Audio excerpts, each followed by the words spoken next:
അപ്പോൾ നിയമസഭാ സമ്മേളനം തടസ്സപ്പെടുത്തിയത് എന്തിനാണെന്ന് ഇപ്പോൾ വ്യക്തമായല്ലോ. ഈ അന്വേഷണത്തിൽ ഒരു ഘട്ടത്തിലും ഗവൺമെൻറ്റിന് വലിയ റോളില്ല. നിങ്ങൾക്കറിയാവുന്നതുപോലെ അന്വേഷണ റിപ്പോർട്ട് സീൽഡ് കവറിൽ ഡിവിഷൻ ബെഞ്ചിൽ സമർപ്പിക്കുകയാണ് ചെയ്യുന്നത്. അത് പോലീസ് മേലധികാരികൾക്കോ ഗവൺമെൻറ്റിനോ അല്ല സമർപ്പിക്കുന്നു. അത് സീൽഡ് കവറിലാണ്. പിന്നെ ചില ഘട്ടത്തിൽ ഇൻ ക്യാമറയാണ് കോടതി പിന്തുടരുന്നത്. പുറത്ത് ഇത്തരം പ്രചാരവേലകൾ വന്നപ്പോഴാണ് രണ്ട് ഉദ്യോഗസ്ഥരെ തിരികെ കയറ്റാൻ പോകുന്നത് പ്രചാരവേല വന്നു. അപ്പോൾ കോടതി തന്നെ പറഞ്ഞു അവർ വളരെ കോമ്പിറ്റൻ്റ് ആണ്, തെറ്റായ പ്രചാരവേല നടത്തരുത് എന്ന് കോടതി തന്നെ പറഞ്ഞു. ഒരു ഘട്ടത്തിൽ ഡിവിഷൻ ബെഞ്ച് തന്നെ സിംഗിൾ ബെഞ്ചിൻ്റെ വിധിയൊക്കെ വന്നതിന് ശേഷം പറയുകയുണ്ടായി, ഇത്തരം പ്രചാരവേലകൾ നടത്തുമ്പോൾ ആളുകളെ ഈ SIT സംശയത്തിൻ്റെ നിഴലിൽ നിർത്തുന്നത് ഈ സംവിധാനത്തിൽ വിശ്വാസ്യത ഇല്ലാതാക്കുന്നതിലേക്ക് എത്തിക്കും എന്നാണ് ഹൈക്കോടതി തന്നെ അവരുടെ വിധിന്യായത്തിനകത്ത് സൂചിപ്പിച്ചത്. അപ്പം അത്തരം സംശയത്തിൻ്റെ ഇതിലേക്ക് എത്തിച്ച് സമ്മർദ്ദം ചെലുത്താനാണ് ഇത്തരം ആക്ഷേപങ്ങൾ ഉന്നയിക്കുന്നതെന്ന് യഥാർത്ഥത്തിൽ ഡിവിഷൻ ബെഞ്ച് തന്നെ ആ വിധിയിൽ വ്യക്തമാക്കിയിട്ടുണ്ട്.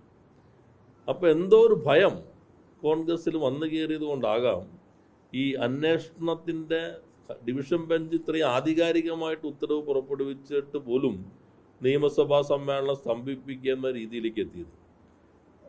ചർച്ച ചെയ്താൽ ഈ കാര്യങ്ങളെല്ലാം അവിടെ വെളിപ്പെടും. അങ്ങേയറ്റം തുറന്നു കാട്ടപ്പെടുന്ന ദുർബലമായി പോകും പ്രതിപക്ഷം എന്നതുകൊണ്ടാണ് അവർ അതിലേക്ക് മാറിയത്.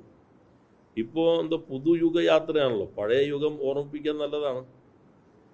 നേരത്തെ എങ്ങനെയായിരുന്നു ഇവരുടെ ഭരണകാലഘട്ടത്തിൽ കേരളം എന്ന് ഓർമ്മിപ്പിക്കാൻ. ഇവർ പുതുയുഗം എന്ന് പറയുമ്പോൾ നേരത്തെ ഇവർ ഭരിച്ചപ്പോൾ ഉള്ളതുമായി താരതമ്യം ചെയ്തിട്ട് വേണമല്ലോ പറയേണ്ടത്. വ്യവസായ മേഖല തകർന്നു കിടന്നിരുന്നത്, ഫോട്ടോസ്റ്റാറ്റ് എടുത്ത് പുസ്തകം കുട്ടികൾ പഠിക്കേണ്ടി വന്നത്, ഓണം എന്തിനെത്ര നേരത്തെ വന്നതെന്ന് ഉത്കണ്ഠപ്പെട്ടത്, അതുപോലെ തന്നെ നമ്മുടെ ആശുപത്രികളുടെ അവസ്ഥ എന്തായിരുന്നു, ഇപ്പോഴത്തെ ഈ ക്യാൻസർ സെൻ്ററും അത് കല്ലിട്ട കാര്യമൊക്കെ ഉൾപ്പെടെ പുതുയുഗം നമുക്ക് ഓർമ്മിപ്പിക്കാൻ പറ്റും. അപ്പോൾ അത് നന്നായി. പുതുയുഗം എന്ന് പറയുമ്പോൾ ഇവരുടെ കാലത്തെ പഴയ യുഗം എന്തായിരുന്നു എന്നത് വച്ചിട്ടായിരിക്കുമല്ലോ ഇവരെങ്ങാനും വന്നാൽ എന്താകുമെന്ന് ജനങ്ങൾ മനസ്സിലാക്കേണ്ടത്. അത് ചർച്ച ചെയ്യണം. ഞങ്ങൾ അന്ന് എന്ത് ചെയ്തു, പവർ കട്ട് എങ്ങനെയായിരുന്നു, ലോഡ് ഷെഡിങ് എന്തായിരുന്നു, അതെല്ലാം ഒന്ന് വിസ്തീരിച്ചിട്ട് അന്ന് ഞങ്ങൾ ഇങ്ങനെ ചെയ്തു, ഇതൊക്കെയാണ് ഇനിയും ചെയ്യാൻ പോകും എന്ന് പറഞ്ഞു പോകാൻ നല്ലൊരു ജാഥയായിരിക്കും.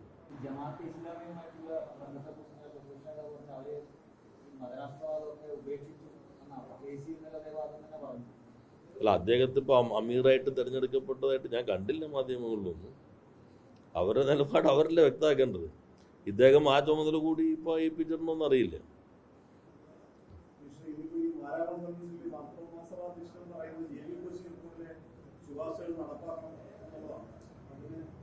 JB കോശി കമ്മീഷന്റെ ശുപാർശകൾ നല്ലൊരു പങ്ക് നടപ്പിലാക്കി. എന്നാൽ ഈ അഭിപ്രായങ്ങളൊക്കെ വന്നതുകൊണ്ടാണ് ഇപ്പോൾ മുഖ്യമന്ത്രി യോഗം വച്ചിരുന്നു, അതിപ്പോൾ 23 മറ്റോ മാറ്റിയിട്ടുണ്ട്.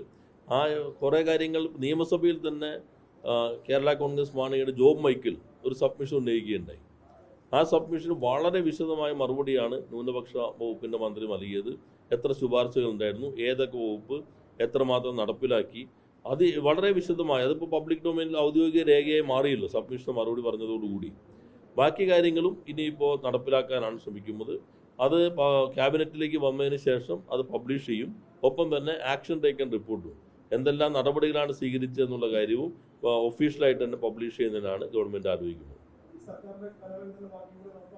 ചിലത് നിയമ ഭേദഗതിയിൽ വേണ്ടി വരുന്നതായിരിക്കും, ചിലത് നമുക്ക് മാത്രം ചെയ്യാൻ പറ്റുന്നതല്ല. അതെല്ലാം പൊതുസമൂഹത്തിൽ പറയും. ചെയ്ത കാര്യങ്ങൾ ഇനി ചെയ്യാൻ ബാക്കിയുള്ളതിൽ അതിൽ എന്തൊക്കെ ചെയ്യാൻ പറ്റും, നമുക്ക് ബുദ്ധിമുട്ടുള്ള എന്തെങ്കിലും ഉണ്ടെങ്കിൽ അത് ഉൾപ്പെടെ എല്ലാം പരമാവധി ചെയ്യാൻ കഴിയാവുന്നത് തന്നെയാണ്. ചിലത് നിയമ ഭേദഗതിയിൽ ആവശ്യമായിട്ട് വരും. അത് പൂർണ്ണമായിട്ടും ഒരു കാര്യം നമ്മൾ കാണേണ്ടത്, ഇന്ത്യയിൽ ആദ്യമായി ഒരു ഗവൺമെൻറ് ക്രിസ്ത്യൻ ന്യൂനപക്ഷത്തിൻ്റെ അവസ്ഥയെക്കുറിച്ച് പഠിക്കാൻ ഒരു കമ്മീഷനെ നിയമിച്ചത് ഈ ഗവൺമെൻറ്റാണ്. മുസ്ലിം ന്യൂനപക്ഷത്തിൻ്റെ പ്രശ്നങ്ങളെക്കുറിച്ച് പഠിക്കാൻ പാലോളി കമ്മീഷൻ നിയമിച്ചതും ഇടതുപക്ഷ ഗവൺമെൻറ്റാണ്. ആ കമ്മീഷന്റെ ശുപാർശകൾ നടപടികൾ സ്വീകരിക്കുന്നതും ഇടതുപക്ഷ ഗവൺമെൻറ്റുകളാണ്. മറ്റാരും ഈ ഉത്തരവാദിത്വം പോലും ഏറ്റെടുക്കാൻ തയ്യാറായിരുന്നില്ല എന്നതുകൂടി നമ്മൾ കാണേണ്ടതുണ്ട്.